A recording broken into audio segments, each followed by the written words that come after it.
جنت میں کیا ہوگا؟ عزیزان گرامی، جنت کے لغوی و شرعی معنی۔ لغت میں جنت کے معنی ہے ایسا باغ جس میں گھنے درخت ہوں۔ جس لفظ میں جیم اور نون ہوگا عام طور سے اس کے معنی مستور و مخفی کے آتے ہیں، جیسے جنت اس لیے کہ وہ ہماری آنکھوں سے مخفی ہے، یعنی چھپی ہوئی ہے۔ اس پر ایمان بالغیب لانے کا حکم دیا گیا ہے۔ مومن اس پر اس سے زیادہ یقین اور ایمان رکھتا ہے جو اسے آنکھوں سے دیکھ کر حاصل ہوتا ہے۔ اسی طرح جنین اس بچے کو کہتے ہیں جو شکم مادر میں پوشیدہ ہوتا ہے۔ جنون ایک مرض ہے جو انسان کے عقل پر پردہ ڈال دیتا ہے۔ جن ایک مخلوق ہے جو ہماری آنکھوں سے پوشیدہ ہے۔ جنت کو جنت اس لیے کہا جاتا ہے کہ اس میں بڑے بڑے سایہ دار پھیلی ہوئی ٹہنیوں والے درخت ہوں گے، یا اس لیے کہ اس میں باغات ہوں گے، یا اس لیے کہ اللہ جل شانہ نے جنتیوں کے لیے آنکھوں کی ٹھنڈک کا عجیب عجیب سامان مستور و پوشیدہ کر رکھا ہے۔ شریعت میں جنت سے وہ ابدی لافانی وسیع و عریض گھر مراد ہے جو اللہ جل شانہ نے اپنے مومن بندوں کے لیے بے شمار نعمتوں، اکرام و اعزاز اور حور و قصور کے ساتھ تیار کر رکھا ہے۔ جنت اور دوزخ دونوں پیدا شدہ موجود ہیں۔ یہی اہل سنت والجماعت، اہل حق کا مذہب ہے۔ یہی قرآن کریم کی بے شمار آیات اور بہت سی احادیث سے ثابت ہے۔ جنت بڑی بہترین، شاندار، پرکیف، پربہار، شاندار اور دیدہ زیب ہے۔ وہاں کی نعمتیں بڑی ابدی اور دائمی ہوں گی۔ وہاں کی راحتیں، آسائشیں اور انعامات بیش بہا ہوں گے۔ وہاں کی ہر چیز سدا بہار اور لازوال ہوگی۔ وہ انبیاء مقربین، صالحین، نیکوکاروں کا دار القرار ہے۔ وہاں تکلیف، رنج و غم اور حزن و ملال کا نام و نشان نہیں ہوگا۔ ذرا سوچئے تو صحیح کہ جنتی کیسے مزے میں ہوں گے۔ چہرے نعمتوں کے حصول سے چمکتے اور دیدار ذوالجلال کی وجہ سے تر و تازہ اور پر نور ہوں گے۔ ارشاد خداوندی ہے اور ان کو تازگی اور خوشی عطا کرے گا۔ موتیوں سے بنے ہوئے خیموں میں تہ بتہ بسترے اور زمرد کے ممبروں پر بیٹھے ہوں گے۔ فرمایا تکیہ لگائے ہوں گے برابر بچھے ہوئے تختوں پر۔ سورہ رحمان کی 76ویں آیت ہے جس کا ترجمہ ہے، یہ لوگ تکیہ لگائے ہوں گے سبز مسندوں اور عجیب اور خوبصورت کپڑوں کے فرش پر گاؤ تکیوں سے ٹیک لگائے ہوں گے۔ شراب، شہد، دودھ اور پانی کی نہروں کے کنارے بیٹھے ہوں گے۔ خدمت گزار لڑکے، خادم چاروں طرف اشارے کے منتظر ہوں گے۔ فرمایا سورہ طور آیت نمبر 24، اور ان کے پاس لڑکے آئے جائیں گے جو ان کے لیے ہیں گویا وہ محفوظ موتی ہیں۔ سورہ واقعہ میں آیت نمبر 17 میں ارشاد باری تعالیٰ ہے، اور ان کے پاس لڑکے آئے جائیں گے جو ہمیشہ لڑکے ہی رہیں گے۔ حسین و جمیل، بڑی بڑی آنکھوں والی حوریں ان کی منتظر ہوں گی، جن کا وصف یوں ذکر فرمایا گیا ہے۔ سورہ رحمان آیت 56، 57، 58۔ ان مکانات میں نیچی نگاہ والیاں ہوں گی کہ ان لوگوں سے پہلے ان پر کسی انسان نے تصور کیا ہوگا نہ جن نے، گویا وہ یاقوت مرجان ہے۔ سورہ رحمان آیت 70، 72۔ ان میں اچھی سیرت والیاں، اچھی صورت والیاں ہوں گی، گورے رنگ والیاں خیموں میں محفوظ ہوں گی۔ طرح طرح کے لباسوں، پوشاکوں، زیورات اور سامان آرائش و زیبائش سے آراستہ پیراستہ، ہیرے جواہرات کے تاج ان کے سروں پر ہوں گے۔ فرمایا اور گوری بڑی آنکھوں والیاں جیسے پوشیدہ رکھا ہوا موتی، یہ ان کے عمل کے صلے میں ملے گا، اور ان کے پاس نیچی نگاہ والیاں ہم عمر ہوں گی۔ برادران اسلام طرح طرح کے انعامات ربانیہ سے مستفید اور اپنی پسندیدہ اشیاء سے مزے لیتے ہوں گے۔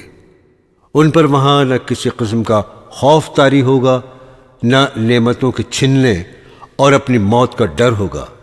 لباس، پوشاک اور زیورات سے آراستہ ہوں گے۔ ارشاد باری تعالیٰ ہے سورہ مریم آیت 63 میں، یہ جنت ایسی ہے کہ ہم اپنے بندوں میں سے اس کا وارث اس کو بنا دیں گے جو اللہ سے ڈرنے والا ہوگا۔ قطعاً نہ کوئی خوف ہے اور نہ وہ غمگین ہوں گے۔ سورہ یونس آیت 62۔ لباس پہنے ہوں گے باریک اور دبیز ریشم کا، آمنے سامنے بیٹھے ہوئے وہ وہاں موت کا مزہ بھی نہ چکھیں گے، ہاں بجز اس پہلی موت کے۔ سورہ حج آیت نمبر 23۔ وہاں ان کو کنگن سونے کے اور موتی کے پہنائے جائیں گے، وہاں ان کی ریشمی پوشاک ہوگی۔ سورہ انبیاء آیت 102۔ اور وہ لوگ اپنی جی چاہی چیزوں میں ہمیشہ رہیں گے۔ امام غزالی رحمت اللہ علیہ نے احیاء علوم میں جنت سے متعلق کچھ تفصیلات بیان کی ہیں۔ ایک روایت سے معلوم ہوتا ہے کہ جنت کے 8 دروازے ہیں۔ جنت کے بالا خانے بے شمار ہیں، ہر شخص کو اس کے مرتبے کے حساب سے بالا خانے ملیں گے۔ لہٰذا اگر آپ کو اعلیٰ درجات چاہیے تو آپ یہ کوشش کیجئے کہ نیکیوں اور طاعات میں دوسروں سے آگے بڑھیں، دوسرے آپ سے آگے نہ بڑھ سکیں، اس میں مقابلہ کرنا چاہیے۔ ارشاد باری تعالیٰ ہے سورہ حدید آیت 21، دوڑو اپنے پروردگار کی مغفرت کی طرف۔ سورہ متفففین آیت نمبر 26۔ اور ایسی ہی چیز کی حرص کرنا چاہیے حرص کرنے والوں کو۔ دوستو، جس طرح آپ دنیا میں یہ چاہتے ہیں کہ مال و دولت، جائیداد، مکان وغیرہ میں آپ سب سے آگے رہیں، اسی طرح جنت و آخرت کے بارے میں بھی یہی ذوق رکھیے تاکہ آپ اعلیٰ سے اعلیٰ درجات حاصل کر سکیں، جہاں کسی کے آگے بڑھنے کا امکان ہی نہیں رہے گا۔ جنت کی دیواروں کی ایک اینٹ سونے کی ہوگی، ایک چاندی کی، مٹی زعفران اور گارا مشک ہوگا۔ بڑے بڑے درخت اور شہد، شراب، دودھ اور پانی کی نہریں بہتی ہوں گی۔ درختوں کے تنے سونے، چاندی اور موتیوں کے ہوں گے، پھلوں سے لدے ہوئے ہوں گے۔ جنتیوں کو سونا، چاندی، ہیرے، جواہرات، ریشم پہنایا جائے گا۔ ان کے کپڑے نہ پرانے ہوں گے نہ بوسیدہ، جوانی کو کبھی گھن نہیں لگے گا، ہمیشہ 30-35 سال کے سدا بہار جوان رہیں گے۔ پسینے سے مشک کی خوشبو آتی ہوگی۔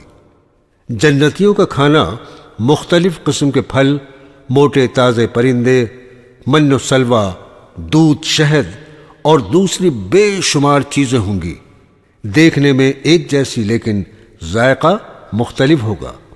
ارشاد باری تعالیٰ ہے سورہ بقرہ آیت نمبر 25، انہیں جب کوئی پھل کھانے کو دیا جائے گا تو وہ بول اٹھیں گے کہ یہ تو وہی ہے جو ہمیں اس سے قبل مل چکا ہے، اور انہیں وہ واقعی دیا ہی جائے گا، ملتا جلتا ہوگا۔ حضرت حسن بصری رحمت اللہ علیہ سے منقول ہے کہ جنت کے انار بڑے ڈول کے برابر ہوں گے، اس کی نہریں ایسے پانی کی ہوں گی جو کبھی بدبودار نہیں ہوگا، ایسے دودھ کی نہریں ہوں گی جس کے مزے میں تغیر نہیں آئے گا، خالص ایسے شہد کی نہریں ہوں گی جو انسانوں کا صاف کیا ہوا نہ ہوگا، ایسی شراب کی نہریں ہوں گی جو بڑی لذیذ ہوں گی، پینے والے اسے پی کر مدہوش نہ ہوں گے، نہ اس سے سر میں درد ہوگا۔ وہاں ایسی نعمتیں ہوں گی جنہیں نہ کسی آنکھ نے دیکھا ہوگا، نہ کسی نے سنا ہوگا، نہ کسی دل پر ان کا خیال گزرا ہوگا۔ عیش و عشرت میں مزے کرنے والے 33 سال کے ہم عمر شہزادے ہوں گے۔ آسمان میں ان کا قد 60 ہاتھ ہوگا، سرمگے جسم، فالتو بالوں سے خالی، بے ریش، عذاب سے محفوظ، پرسکون اور مطمئن ہوں گے۔ اس میں درختوں کی جڑیں، تنے اور بیلیں موتیوں کی ہوں گی۔ ان کے پھلوں کا علم اللہ جل شانہ کو ہے، اس کی خوشبو 500 سال کی مسافت سے آئے گی۔ وہاں ہلکے پھلکے اونٹ، گھوڑے ہوں گے، ان کے کجاوے، لگامیں اور زینہ یاقوت کی ہوں گی۔ ایک دوسرے کی زیارت کریں گے، ان کی بیویاں بڑی بڑی آنکھوں والی حوریں ہوں گی۔ وہ محفوظ، چھپے چھپائے رکھے ہوئے انڈے کی طرح صاف ستھری ہوں گی۔ ایک ایک عورت اپنی 2 انگلیوں کے درمیان 70 پوشاکیں تھامے ہوگی۔ وہ انہیں پہنے گی، لیکن وہ اتنی لطیف اور شفاف اور باریک ہوں گی کہ ان کے اندر سے ان کی پنڈلیوں کا گوشت نظر آئے گا۔ اللہ تعالیٰ نے ان کے اخلاق پاکیزہ کر دیے ہوں گے، ان کے جسم مرنے سے محفوظ ہوں گے۔ وہاں نہ ناک سے رطوبت آئے گی، نہ منہ سے تھوک، نہ پیشاب آئے گا، نہ پاخانہ ڈکار آئے گی، نہ کھانا ہضم ہوگا۔ مشک کا خوشبودار پسینہ آئے گا، اور انہیں وہاں صبح و شام رزق ملے گا۔ جنت میں جو شخص سب سے آخر میں داخل ہوگا اور سب سے کم درجے کا ہوگا، اس کی مملکت تا حد نگاہ 100 سال کی مسافت تک پھیلی ہوگی۔ سونے اور چاندی کے محلات اور موتیوں کے خیمے ہوں گے۔ اس کی نگاہ اتنی تیز کر دی جائے گی کہ وہ دور کی جگہ کو قریب کی طرح دیکھے گا۔ اس کا صبح کا کھانا 70,000 سونے کی پلیٹوں میں لایا جائے گا، اور اسی طرح شام کا کھانا بھی ہر پلیٹ میں ایسا کھانا ہوگا جو دوسری میں نہیں ہوگا، اور اسے آخری پلیٹ کا مزہ بھی اسی طرح آئے گا جس طرح پہلی پلیٹ کا مزہ آیا تھا۔ جنت میں ایک موتی ہوگا جس میں 70,000 گھر ہوں گے، ہر گھر میں 70,000 کمرے ہوں گے۔ وہاں نہ کوئی سوراخ ہوگا، نہ شگاف ہوگا۔ حضرت ابو ہریرہ رضی اللہ تعالی عنہ نے فرمایا، جنت میں ایک ایسی حور ہوگی جسے اینا کہا جاتا ہوگا۔ جب وہ چلے گی تو اس کے دائیں بائیں 70,000 خادمائیں چلیں گی۔ وہ حور یہ کہتی ہوگی، کہاں ہیں وہ لوگ جو اچھی باتوں کا حکم دیتے اور بری باتوں سے روکتے تھے؟ حضرت یحییٰ بن معاذ رحمت اللہ علیہ نے فرمایا، دنیا کا ترک بہت مشکل کام ہے، اور جنت سے محروم رہ جانا اس سے بھی شدید ہے۔ آخرت کا مہر دنیا کا ترک کرنا ہی ہے۔ نیز یہ بھی فرمایا، دنیا کے پیچھے پڑنا ذلت کا ذریعہ ہے، اور آخرت کی طلب کرنا موجب عزت ہے۔ تعجب ہے اس شخص پر جو فانی کو طلب کر کے ذلت پسند کرتا ہے، اور باقی رہنے والی ابدی نعمت کو طلب نہ کر کے عزت و جاہ کو چھوڑ دیتا ہے۔ برادران اسلام، حضرت انس رضی اللہ تعالی عنہ نے فرمایا کہ رسول اللہ صلی اللہ تعالی علیہ وسلم نے فرمایا، اللہ کے راستے میں ایک صبح یا ایک شام کا نکلنا دنیا اور جو کچھ اس میں ہے سب سے بہتر ہے، اور جنت کی عورتوں میں سے ایک عورت زمین کی طرف جھانک لے تو ان دونوں یعنی جنت اور دنیا، آسمان و زمین کے درمیان کا حصہ سب روشن ہو جائے، اور ان دونوں کے درمیان خوشبو مہک جائے، اور اس کے سر کا دوپٹہ دنیا اور اس میں جو ہے سب سے بہتر ہے۔ اللہ کے راستے میں نکلنے پر اتنا عظیم ثواب ملتا ہے جس کا مقابلہ اس دنیا سے نہیں کیا جا سکتا۔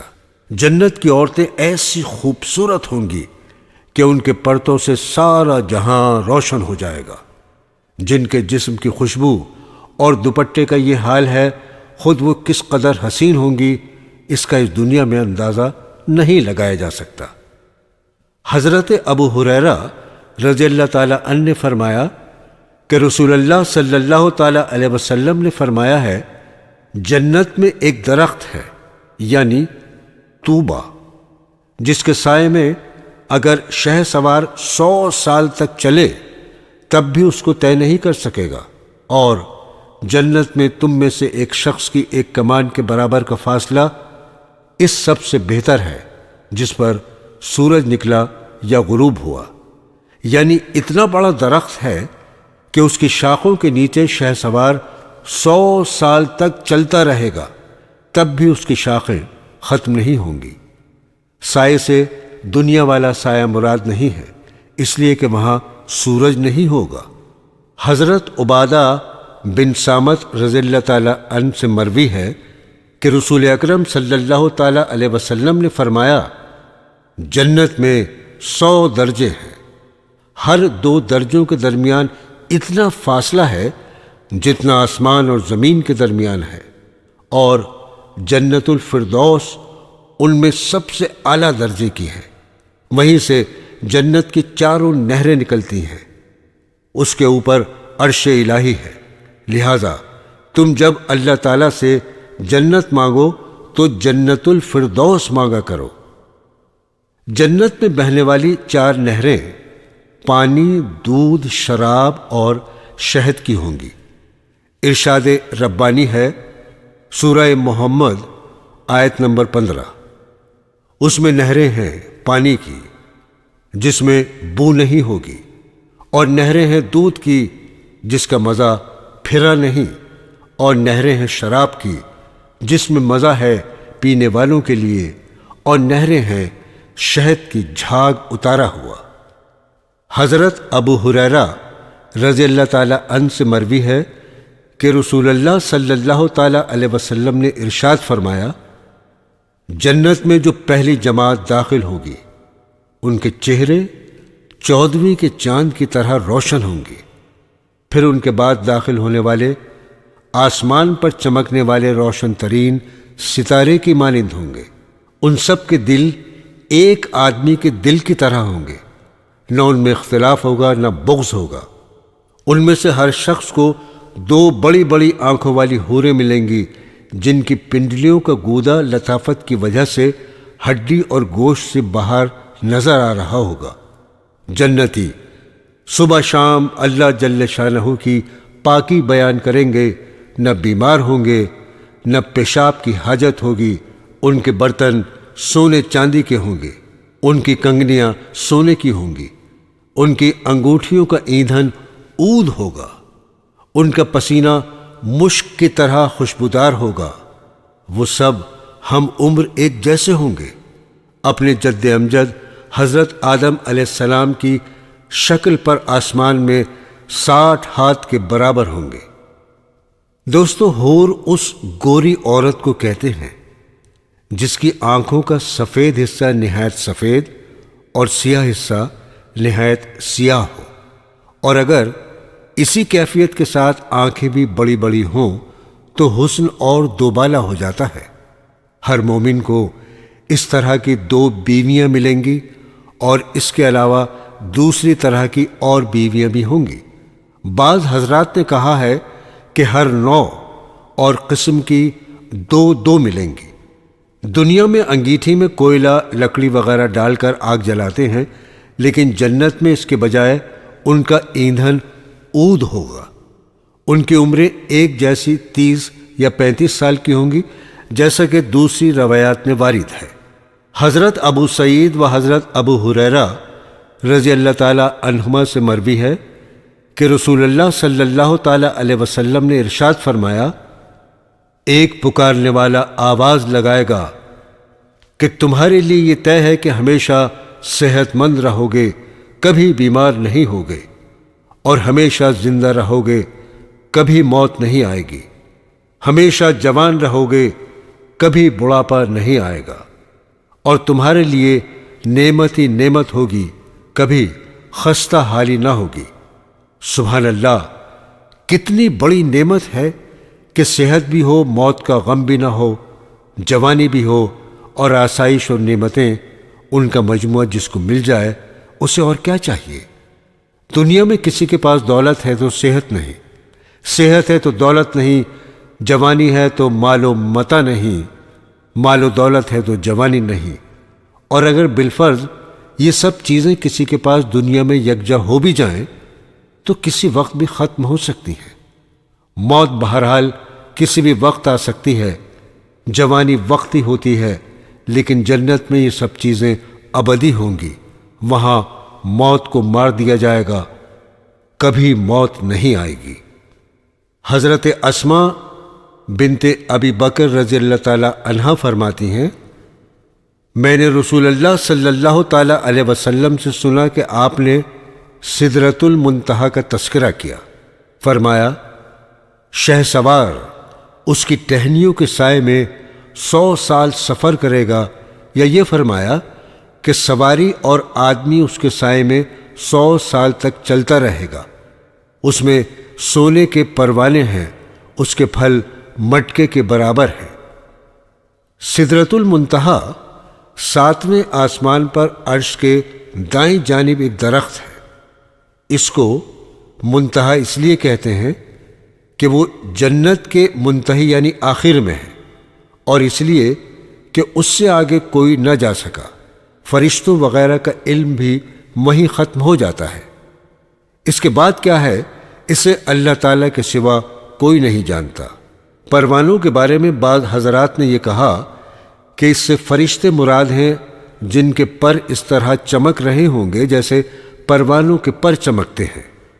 برادران اسلام، حضرت انس رضی اللہ تعالی عنہ سے مروی ہے کہ نبی کریم صلی اللہ تعالی علیہ وسلم سے کوثر کے بارے میں دریافت کیا گیا کہ وہ کیا چیز ہے۔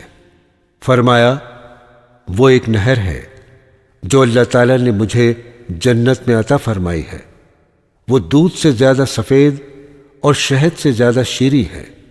اس میں ایسے پرندے ہیں جن کی گردنیں اونٹوں کی گردنوں کی طرح ہیں۔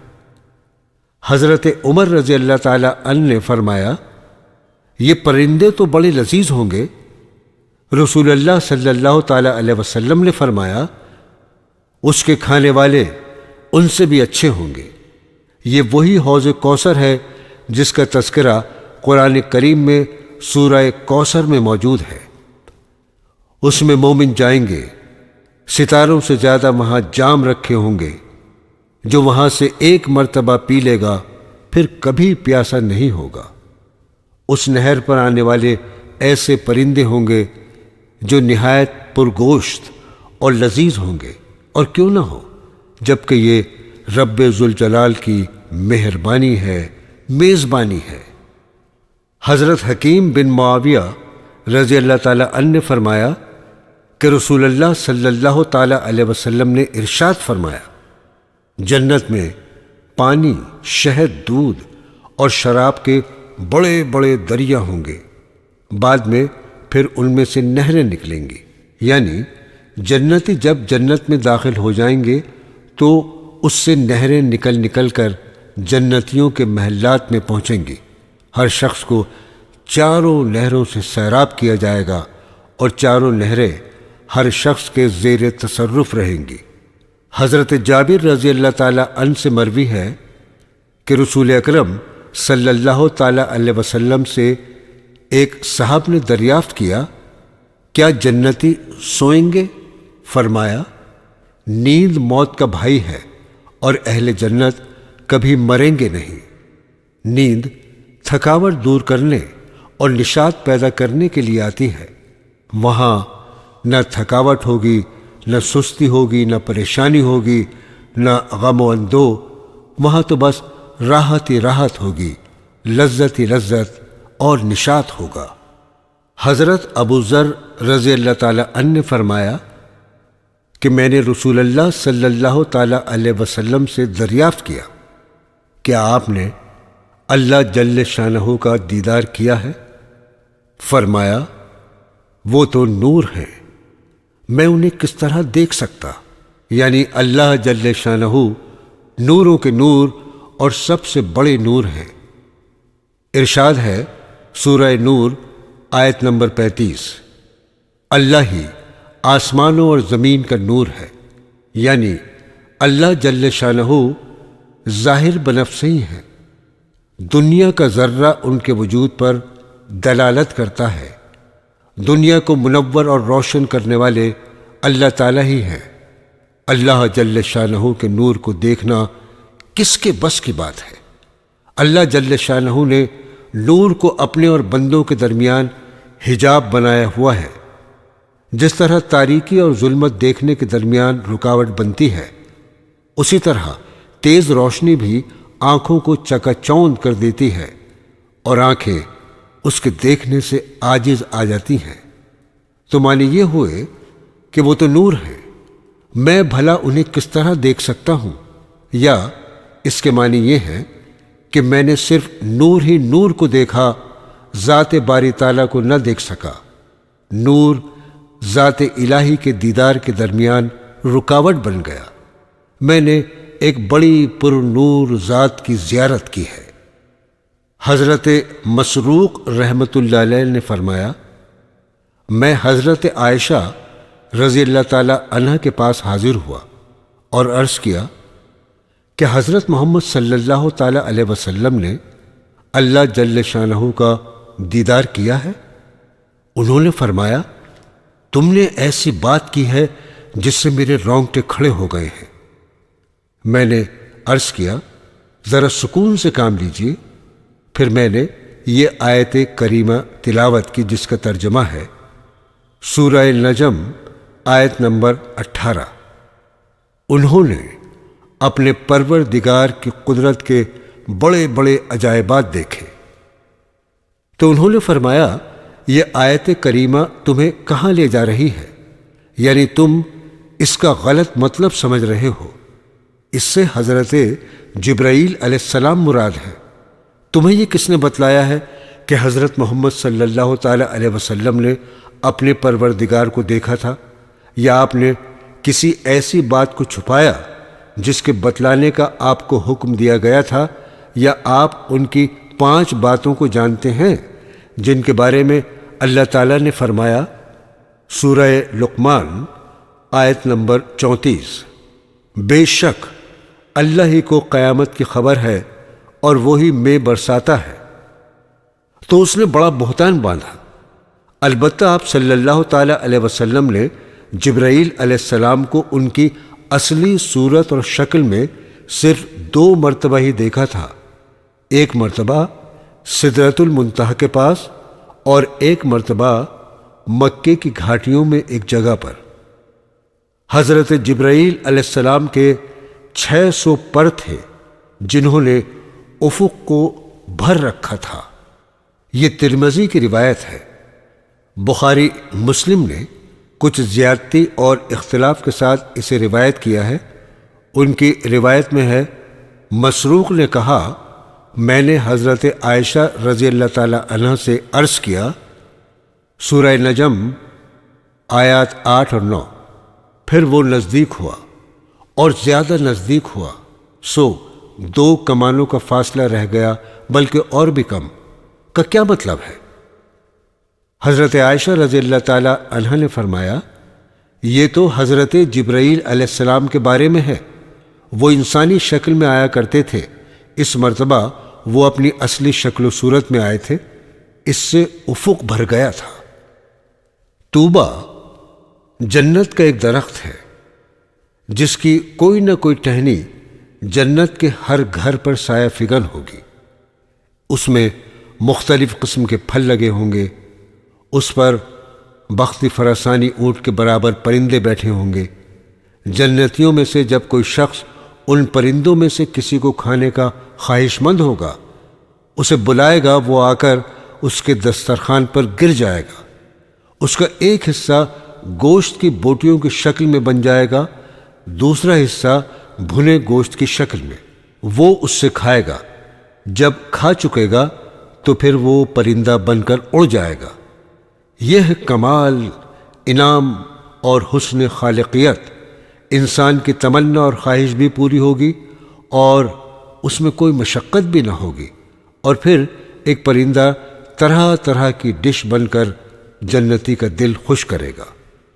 دوستو، ایک زاہد کے بارے میں لکھا گیا ہے کہ وہ نمک اور سبزی بغیر روٹی کے کھا رہے تھے۔ ایک صاحب نے ان سے کہا، آپ نے اس پر اکتفا کر رکھا ہے؟ انہوں نے جواب دیا، دنیا کو آخرت کمانے کے لیے پیدا کیا گیا ہے، لیکن تم نے دنیا کو قضائے حاجت ہی کی جگہ بنا لیا ہے کہ عمدہ سے عمدہ چیزیں کھا کر بیت الخلا چلے جاتے ہو۔ میں تو کمر سیدھی رکھنے اور عبادت کی ادائیگی کے لیے کھاتا ہوں تاکہ جنت تک پہنچ جاؤں۔ ابن آدم، تو دوزخ کے خریدنے کے لیے تو بہت پیسے خرچ کرتا ہے، لیکن جنت معمولی سی قیمت پر بھی نہیں خریدتا۔ دوستو، اس کا مطلب یہ ہے، اگر کوئی فاسق و فاجر اپنے جیسے لوگوں کی ضیافت کرنا چاہتا ہے تو اس پر سینکڑوں روپے بڑے آرام سے خرچ کر دیتا ہے اور اسے کچھ بھی محسوس نہیں ہوتا، گویا وہ پیسوں میں دوزخ خریدتا ہے۔ اور اگر وہ اللہ تعالیٰ کے لیے 2-4 روپے خرچ کر لے، غربا اور مساکین کو بلا لے اور ان کی دعوت کر دے، یہ بات اس کے لیے جنت کا عوض بنے گی۔ یہ اس پر بہت شاک گزرتی ہے۔ جنت کی تمام نعمتوں کی دنیا میں نظیر پائی جاتی ہے، چنانچہ جنتی کھائیں پیئیں گے لیکن پیشاب پخانے کی ضرورت نہیں پڑے گی۔ اس کی نظیر دنیا میں اس طرح ہے جیسے ماں کے پیٹ میں بچہ، جنتیوں کو خادم ملیں گے۔ انسان جس چیز کی تمنا کرے گا وہ اس کا حکم ملنے سے قبل اسے حاضر کر دیں گے۔ انہیں ان کی مرغوب چیز اور ان کی خواہش کا ان کے منہ سے کہنے سے قبل علم ہو جائے گا۔ دنیا میں اس کی نظیر انسان کے اعضاء ہیں کہ انسان کو جب کسی چیز کی خواہش ہوتی ہے تو اس کے اعضاء اسے پہچان لیتے ہیں اور وہ اس کے حکم دینے اور منہ سے کہنے سے قبل اس کی خواہش پوری کر دیتے ہیں۔ جنت میں ایک درخت ہے جس کا نام طوبہ ہے، جس کا پہلے بھی ذکر کیا گیا۔ اس کی جڑ نبی کریم صلی اللہ تعالی علیہ وسلم کے دولت قدے میں ہوگی اور اس کی شاخیں ہر گھر اور جنت کے ہر گوشے میں ہوں گی۔ اس کی نظیر سورج ہے کہ اس کی روشنی ہر گھر اور ہر جگہ پہنچتی ہے۔ یہ پہاڑ گھونسلے سوراخ میں داخل ہوتی ہے اور تمام دنیا میں پھیل جاتی ہے۔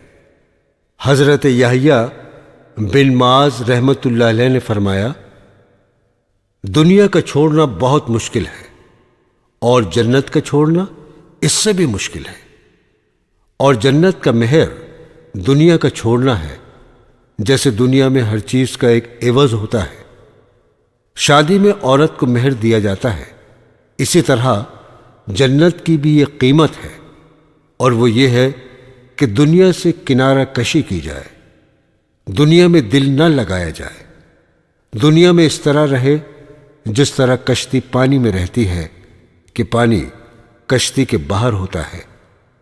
اگر وہ دل میں خدا کی محبت رچی بسی ہو، ہاں، دنیا دارالعمل ہے، آخرت کی کھیتی ہے، اس لیے آخرت کی تیاری میں لگا رہے۔ ارشاد باری تعالیٰ ہے، سورہ فرقان آیت نمبر 45، کیا تو نے اپنے پروردگار پر نظر نہیں کی کہ اس نے سائے کو کیوں کر پھیلا دیا ہے؟ نبی کریم صلی اللہ تعالی علیہ وسلم سے مروی ہے، فرمایا، کیا میں تمہیں ایک ایسی گھڑی کے بارے میں نہ بتلاؤں جو اہل جنت کے وقت کے مشابہ ہے؟ اور وہ ہے جو سورج نکلنے سے پہلے جنت کا سایہ ہمیشہ رہے گا۔ اس میں ہر جگہ رحمت پھیلی ہوگی، برکتوں کا دور دورہ ہوگا۔ جنت کے داروغہ کا نام رضوان ہے، انہیں رحمت اور رافت عطا کر دی جائے گی۔ برادران اسلام، آیات کریمہ اور احادیث کے تراجم آپ نے سنے۔ ان کے سننے کا حاصل یہ ہونا چاہیے کہ ہر طرح سے جنت حاصل کرنے کی کوشش کی جائے، دنیاوی مصائب اور تکلیف کو برداشت کیا جائے، راحت و آرام کو قربان کیا جائے، ان چیزوں سے بچا جائے جو جنت سے دور اور جہنم کے قریب کرنے والی ہیں، اور ان کاموں کو کیا جائے جو جنت سے قریب اور جہنم سے دور کرنے والے ہیں۔ مسلمان ہونے اللہ جل شانہ کی وحدانیت اور نبی کریم صلی اللہ تعالی علیہ وسلم کی رسالت کا اقرار کرنے کے بعد ہر مسلمان پر دن و رات میں 5 نمازیں فرض ہوتی ہیں۔ نمازوں کو ان کے اوقات مقررہ پر جماعت سے پڑھنے کی کوشش کی جائے، اس لیے کہ روز محشر کے جاں گداز بود، اولین پرسش نماز بود۔ مردوں کو 5 وقت کی نمازیں جماعت کے ساتھ پڑھنی چاہیے، اس لیے کہ جو نماز جماعت سے پڑھی جاتی ہے اس کا اس نماز کی بنسبت 25 یا 27 گنا زیادہ اجر ملتا ہے جو تنہا پڑھی جائے۔ عورتوں کو وقت مکروہ داخل ہونے سے پہلے پڑھنا چاہیے، اس میں کسی قسم کی کوتاہی تباہی کا پیش خیمہ بن سکتی ہے۔ جو حضرات صاحب حیثیت ہیں انہیں ہر سال اپنے مال کی زکوٰۃ دینا چاہیے۔ زکوٰۃ دینے سے مال پاک ہوتا ہے، انسان جہنم کی آگ سے بچتا ہے، باقی ماندہ مال چوری، ضائع ہونے اور تباہ ہونے سے محفوظ رہتا ہے۔ بخل کے مرض کا بھی علاج ہوتا ہے اور ساتھ ہی اس سے مال میں اضافہ اور برکت بھی ہوتی ہے۔ سال میں رمضان المبارک کے روزے ہر عاقل بالغ پر فرض ہیں۔ کاہلی، سستی اور بے توجہی کی وجہ سے اس اہم فریضے سے غافل نہیں رہنا چاہیے۔ اس پر اجر و ثواب جو ملتا ہے وہ تو ملتا ہی ہے، ساتھ ہی ساتھ اس سے یہ بھی فائدہ ہوتا ہے کہ غریبوں کی بھوک پیاس کا احساس پیدا ہو جاتا ہے، ان کے ساتھ غمخواری آسان ہو جاتی ہے، پھر اس سے سال بھر کی بیماریوں کا بھی علاج ہو جاتا ہے، بشرطے کہ روزے کو روزے کی طرح رکھا جائے، افطار و سحر میں پیٹ کو ضرورت سے زیادہ نہ بھرا جائے، ساتھ ہی روزے میں جھوٹ بولنا، غیبت کرنا، فضول باتیں کرنا اور ادھر ادھر کی باتیں کرنا، بد نظری کرتے پھرتے رہنا، اس سے بچنا چاہیے۔ جن حضرات کے پاس دولت ہے وہ حج اور عمرہ کریں، حج سے گناہ معاف ہو جاتے ہیں۔ اسلام کی بنیادوں میں سے ایک بنیاد ہے اللہ جل شانہ کے عشق میں مست ہو کر حاجی لباس پوشاک گرمی، سردی، بھوک، پیاس سب سے بے نیاز ہو کر تلبیہ پڑھتا ہوا نکلتا ہے۔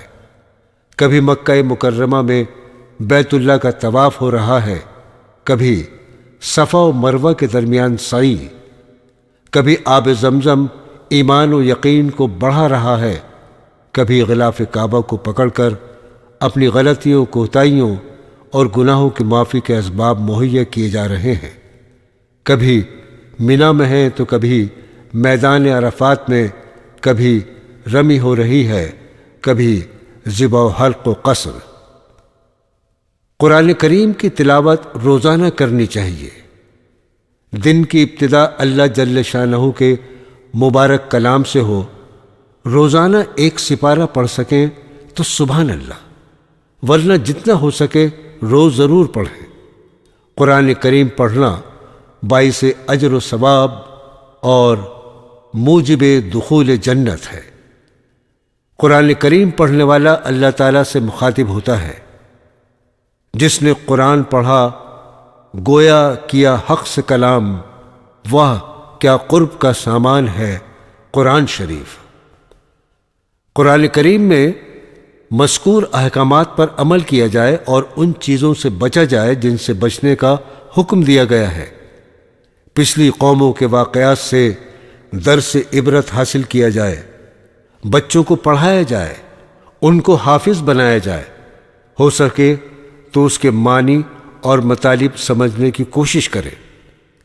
ضرورت کے مطابق روزمرہ کی زندگی سے متعلق احکام سیکھیں تاکہ جس وقت اللہ تعالیٰ کا جو حکم ہو اس پر نبی کریم صلی اللہ تعالیٰ علیہ وسلم کی سنت کے مطابق عمل ہو سکے۔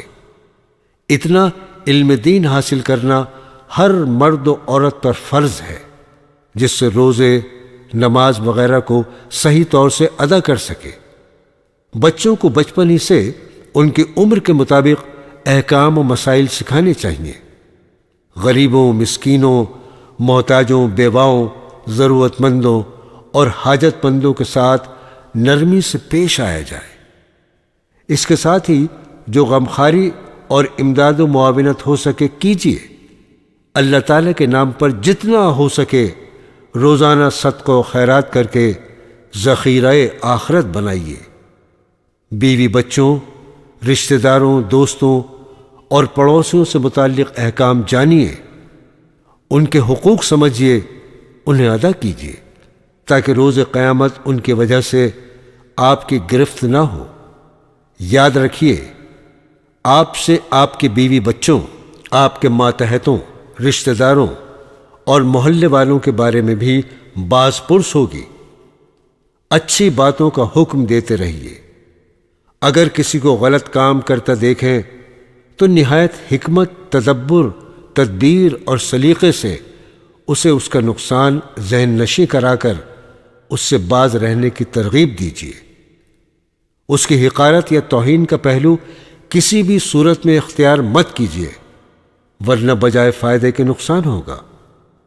یہ یاد رکھیے کہ آپ جو بھی اچھے کام، نیکیاں، عبادات وغیرہ لوگوں میں جاری کرا جائیں، جتنا اجر ان کے کرنے والوں کو ملے گا اتنا ہی ثواب آپ کو اس کا ذریعہ بننے کی وجہ سے ملتا رہے گا۔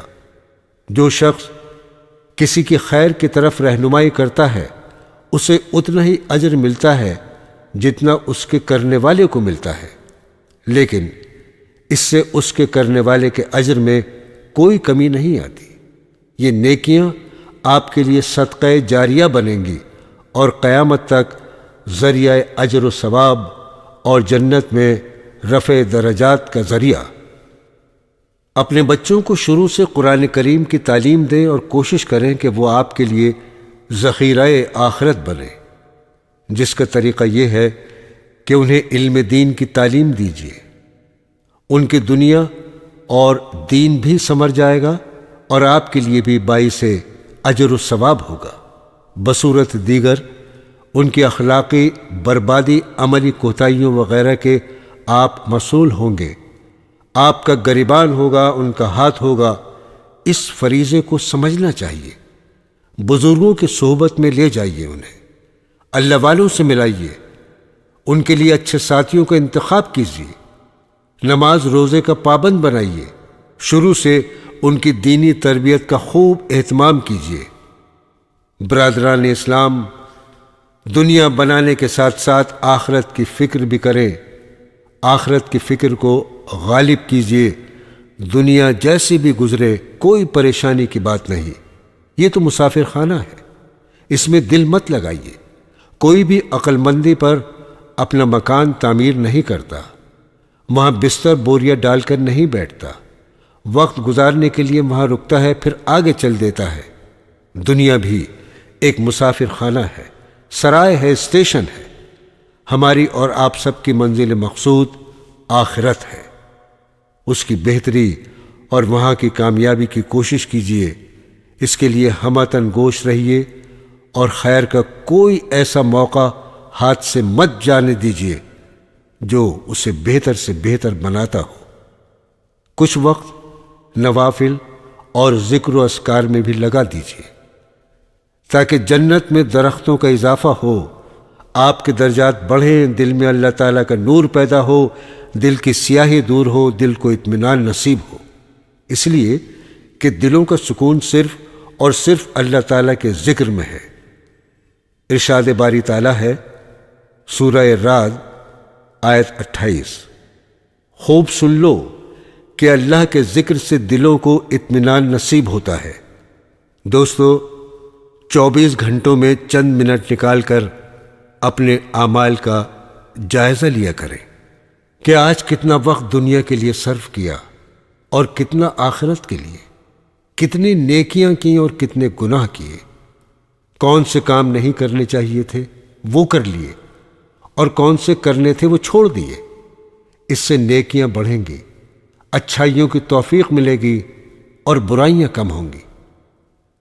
اگر جنت میں داخلہ مقصود ہو تو نبی کریم صلی اللہ تعالی علیہ وسلم کے طریقے پر چلیے، اس کے مطابق اپنے 24 گھنٹے گزاریے، بدعات اور رسم و رواجوں اور خلاف شرع کاموں سے بچیے۔ اللہ تعالی ہمارا، آپ کا اور سب کا خاتمہ ایمان کامل پر کرے اور ہمیں جنت الفردوس عطا فرمائے۔ آمین ثم آمین۔